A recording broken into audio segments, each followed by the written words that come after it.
I am the Marvelous Mary, and I am here yet again with my lovely fiance Caleb. There he is. All right. Thank you. The princess wave. There you go. Thank you for being here today. Today we are going to be doing a tier list. We are going to be doing a Pixar tier list. Sure are.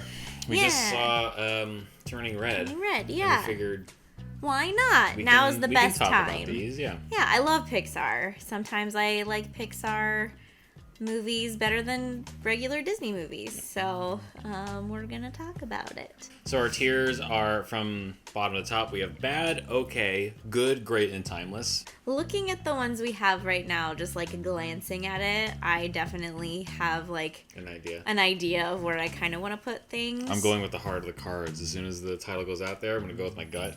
And just say what you feel. Yeah. Okay. So we're going to start with The Good Dinosaur, which I haven't seen. So it's a good start. I would put The Good Dinosaur in good.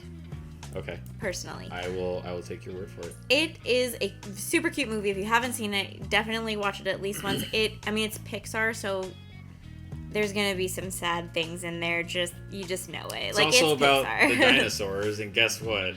Yeah. The dinosaurs don't end great. It's also, I guess, that it's called The Good Dinosaur, not the okay dinosaur, and not the timeless dinosaur. Or the great dinosaur. So I guess that's right where it goes. Yeah, and it is really cute. Lots of people, had feelings on it. It's not as happy-go-lucky as some of the other stories. It has more of, a sadder undertone to it the majority of the time, but I still really liked it. But I would I would put it in the good category. All right. Well, then we have Coco, which I can. Good Dinosaur was the only one of these I haven't seen, so now I can participate with the rest of the conversation. For me, if I was going strictly off of music and things like that, I would put Coco in great because the music is really good, and very fun, and the colors are beautiful. I do like the story, so if we're going off of storyline, I would probably also put it in good. If you mix all those things together, I would say it bumps it back up to great, just because it's a different type of story than you see a lot of the time in any kind of movie. It's a different culture, which is nice to see because not a lot of representation always happens. And I definitely think music, the beautiful colors and Coco, Grandma, is so sweet, and it's so touching and sad, but overall ends up happy. So I would probably throw it in great. I'm gonna go ahead and agree. I have nothing else to add. I saw Coco once, 8 years ago. It's been a hot minute. When did Coco come out? I don't remember. So the next one is Incredibles 2, but do we want to do the first Incredibles first? Yeah. The OG first? Yeah. The Incredibles, I would put in timeless. Yeah, all right. Good. I had a monologue ready to be like, listen, Linda. Linda, I need you to shut up. The Incredibles is great. It's such a good movie. End of sentence. Period. End of sentence. It's so good. The first time I watched it, I definitely was like, all right, let's see how good of a superhero movie this really is. And then the second time I watched it, I just kind of watched it as a movie about a family and midlife crisis and all this other stuff. I was like, this works on a couple of different levels, and I appreciate that it doesn't pull any punches. No, it's really, yeah. People die. People die, and hard in the that characters movie. are so fun. Dude blows up, on screen. And I like how they did the bad guy. He's a fanboy. Yeah. He goes nuts. And let's be real, fanboys in real life, DC fan fanboys. people in real life can be pretty intense and mean sometimes. Yeah. So it kind of works. I liked just a lot of little things, the friendship between Mr. Incredible and Frozone. Yeah. I swear they have real names, but that's just what we know them as. Yeah. the way their powers are utilized, the way the character arcs grow. The kids are actually just as like important. They're just as important, but they're also just as engaging. Like they're not like the annoying comic relief side characters or whatever. They're actually like they feel like real kids. Yeah. Especially with just and like Flash. Their dynamic together too. Their dynamic together is siblings. good. And Flash is using his power not for anything super selfish, just because he thinks it's funny to put a tack on the teacher's chair. Yeah. And He's a class clown. He can't do anything about it. What's he gonna do? Yeah. Yeah. It's so cute. I love that movie. It kind of like not realizing, but like being okay with who you are. It's not a bad thing. No. Especially if it's not. It's just because it's something that the public does not want to see or does not glorify. It's like that's okay. Still accepting yourself and loving yourself. Yeah. It's a good message. Like Violet's Thanks, art Pixar. too. Yeah. So then we go to Incredibles 2, which is literally the same movie. My first thought is to put it in okay. Yeah, I think that's fair. I almost was gonna put it in good, but I think that's my own personal bias because I mean, we waited for so long for it, and we were so excited about it, and like I was stoked for it because like we loved the first movie so much, and like I remember us going to see the second one in theaters and being like pumped, and I think maybe partially that's why it's only okay is because like we were so hyped for it. How many years were people sharing memes of where's Incredibles 2? All these other movies get sequels. Where's Incredibles 2? And then before our movie even started, there's a little snippet of the cast for Incredibles 2 going like, look, we weren't going to come back unless we did it right, unless we were going to do it justice. Yeah, so we were so like, wow, cool. Yeah, okay, that's good to hear. And then we watched, we were like, it was fine. It's fine. It's a perfectly serviceable superhero movie. Yeah, but it was I didn't fine. think it was anything terribly groundbreaking. No. It was a sequel. I think that they played it too safe by having it take place minutes after the first movie. Yeah. I think a time jump would have been okay. Appreciated. Yeah. Now we have Toy Story. Toy Story, I would put in timeless. Yep.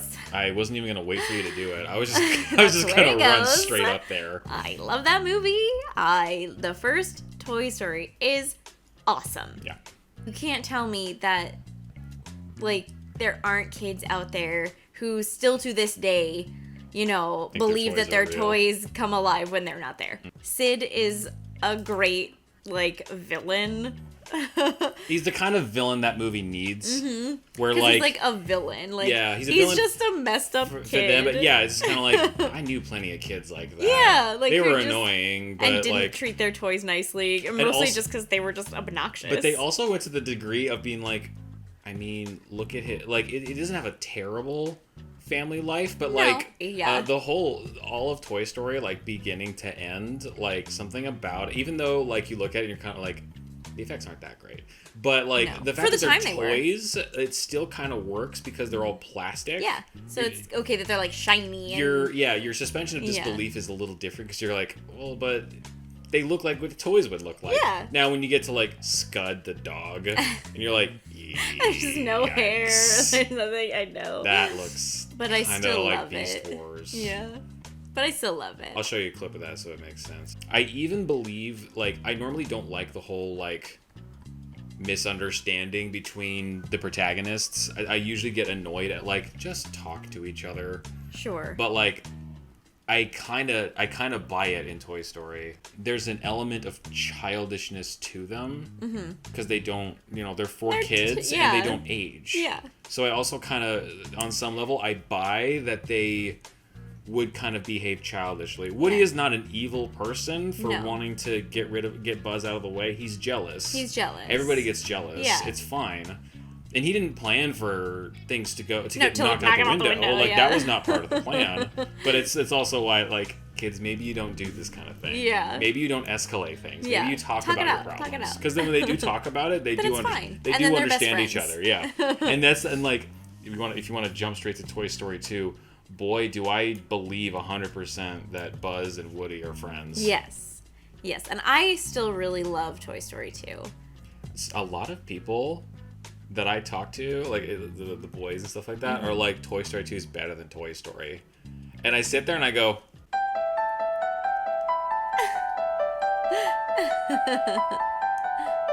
is Toy Story 2 better than Toy Story? Right at the beginning when it's the little the little old man who is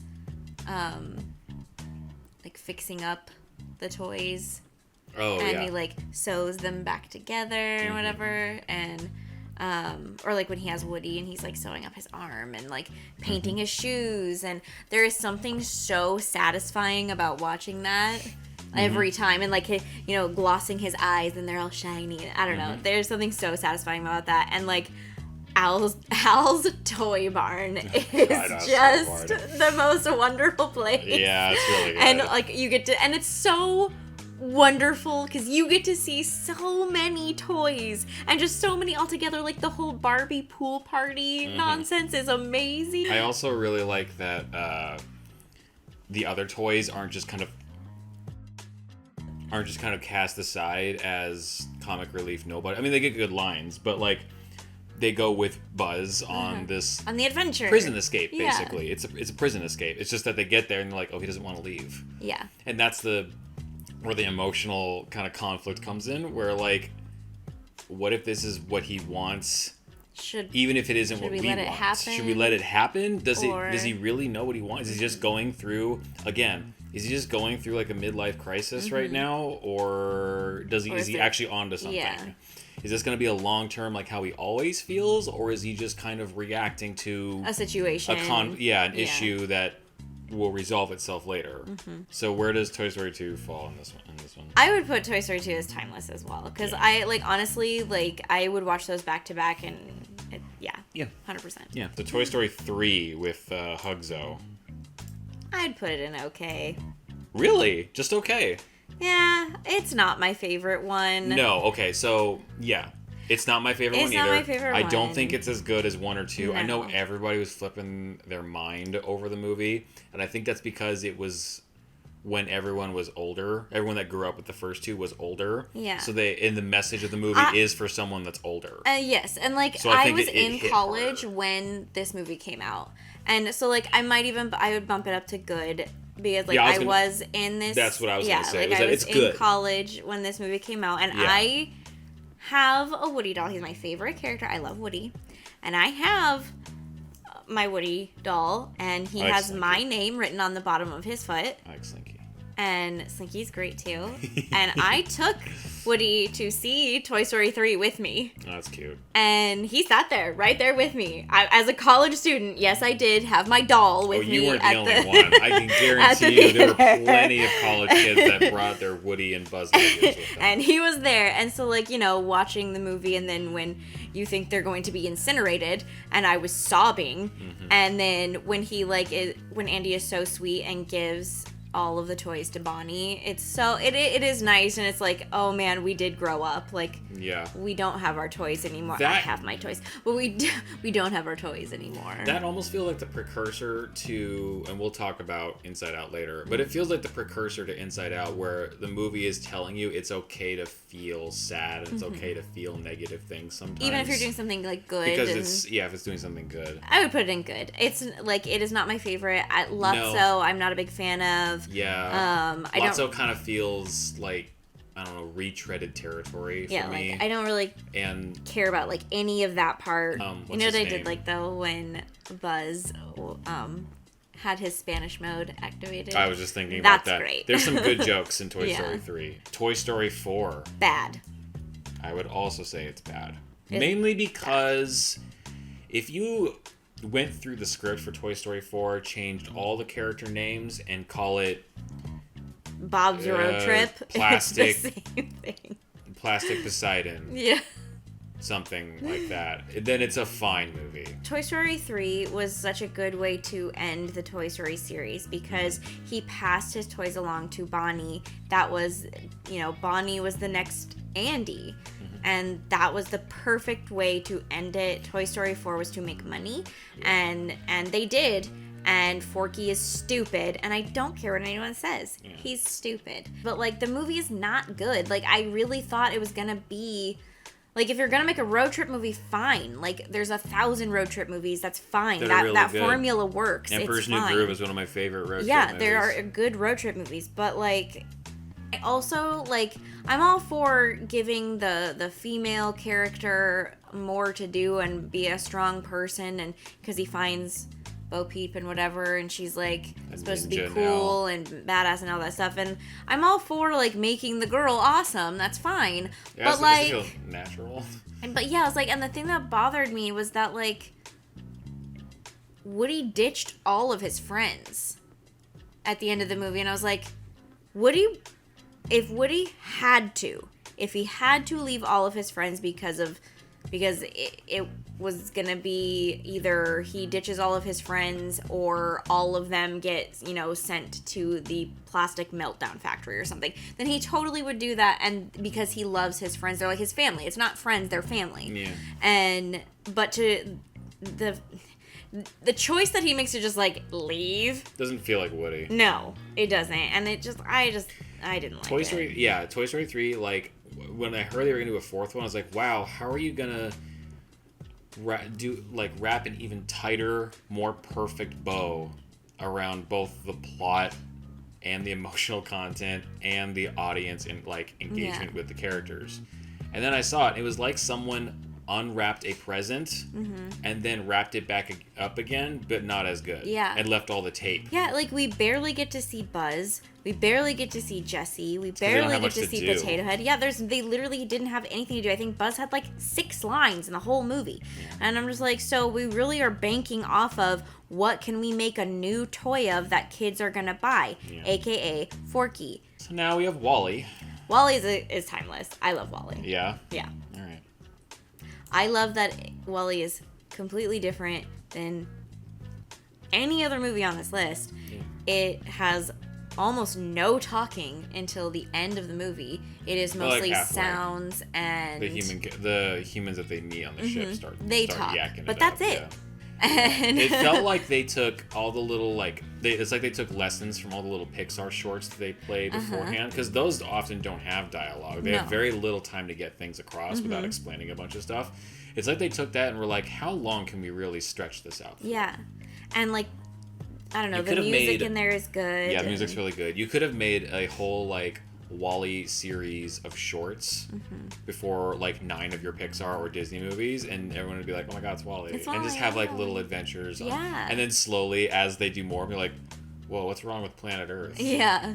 I really like Wally a lot, and I love, like, it touches my soul that he watches Hello Dolly and he just wants to hold hands. I love Wally. That's like the greatest thing for him. He's like, oh my god, like we're holding hands. I could do the thing that's in the movie I watched. Yes, it's so cute. Oh my gosh. And I like Mo, the little cleaning robot. Also, the message of like, don't fuck up planet Earth. Yeah. Is literally timeless. Yeah. Like, can you not, please? I love that movie. Yeah. I would also agree that it's timeless. If you put a gun to my head, though, and said, hey, you need to take something out of Wally.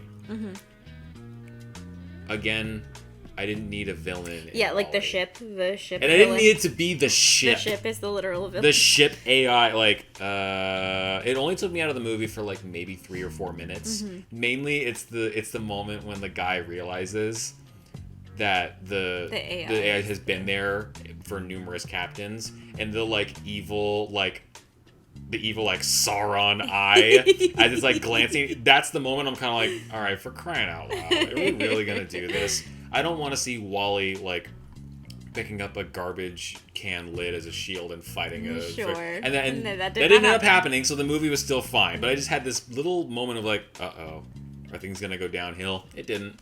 It was like a pothole that we hit, and then we just kept going. Yeah. So yeah, I would say Wally is timeless. Monsters Incorporated.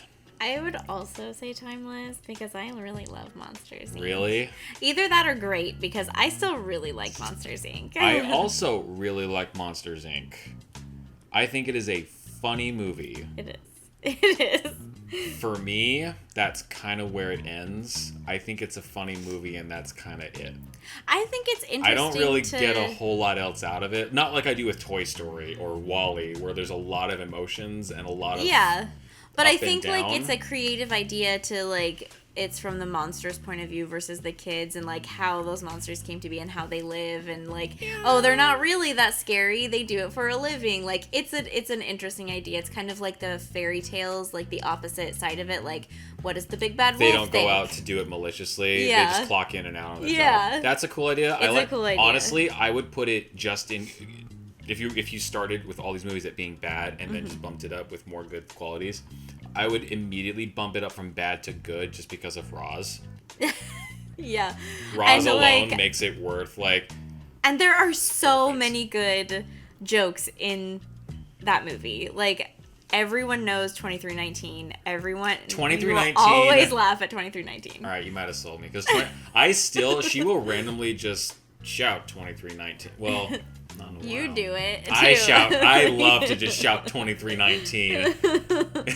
Anytime. I would really love to do that in public, but I wonder if that would cause a problem. And like, oh, maybe. But like most people, I feel like Especially would know. like if you went to like Disneyland or Disney World, if you just shouted 2319, you'd Yeah. have people just for funs, just for shits and giggles. They would probably also yell it back.